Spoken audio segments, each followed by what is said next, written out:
માંગ એક જ છે કે આમાં જે સ્વામીજી જલારામ બાપા વિશે બોલ્યા છે એની સિવાય અનેક ભગવાનો વિશે, નાગબાઈ વિશે, હનુમાન વિશે, બ્રહ્માજી વિશે જે બફાટ કર્યો છે એના સામે રઘુવંશી સમાજ તો આક્રોશ છે, પણ 18 વર્ણમાં આક્રોશ છે કે જે બોલે છે એ બંધ કરવું જોઈએ આ લોકોએ. આ લોકો સંત છે નહીં અને ખોટી વાતો કરે છે, જે પુરાવા રજૂ ફેસબુકમાં મૂકે છે એ લોકો. એગ્રી ગુણાતીતાનંદ સ્વામી વીરપુર ગયા હશે, અમે ના નથી પાડતા, એના આશીર્વાદથી અન્નક્ષેત્ર ચાલુ નથી. અન્નક્ષેત્ર 205 વર્ષથી ચાલુ છે. 2000 સાલથી તો અહીંયા પૈસા લેવાના પણ બંધ છે. એટલે જલારામ મંદિર જે વીરપુર કરી રહ્યું છે અન્નક્ષેત્ર, એ માટે બીજી ખોટી વાતો ન કરવી જોઈએ. અને આને અમારી એક જ માંગ છે કે વીરપુર આવી દંડવટ કરીને જાહેરમાં માફી માંગે પ્રેસ મીડિયાની સામે, એટલી જ અમારી વિનંતી છે. જો તાત્કાલિક આ નહીં કરે, વડતાલ ટ્રસ્ટ બોર્ડે આ વિચારવું જોઈએ, આના પરિણામ બહુ ખરાબ આવશે.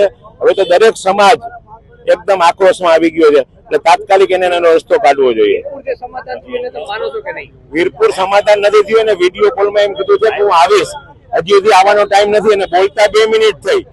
અને હું તો એમ કહીશ કે જે સામે આવા સ્વામીના સંતો બોલતા હોય છે, સામે જે એના ભક્તો બેઠા હોય છે, એ કાંઈક તો વિચારવું જોઈએ કે સ્વામી તમે ખોટું બોલી રહ્યા છો, આવું ન બોલાય, એવું કેવું જોઈએ.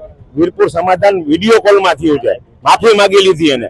એ માફી માંગી લીધી રૂબરૂ આવું છે ને એમ કે હું મારા ટાઈમે આવીશ, એવું ન હાલે. 48 કલાકથી અમે એક જ વાત કરીએ છીએ કે વીરપુર આવીને માફી માંગે, એનો રસ્તો એક જ છે. વીરપુર જલારામ બાપાની સામે એને નતમસ્તક થવું પડશે, તે પછી જ મેળ ખાશે.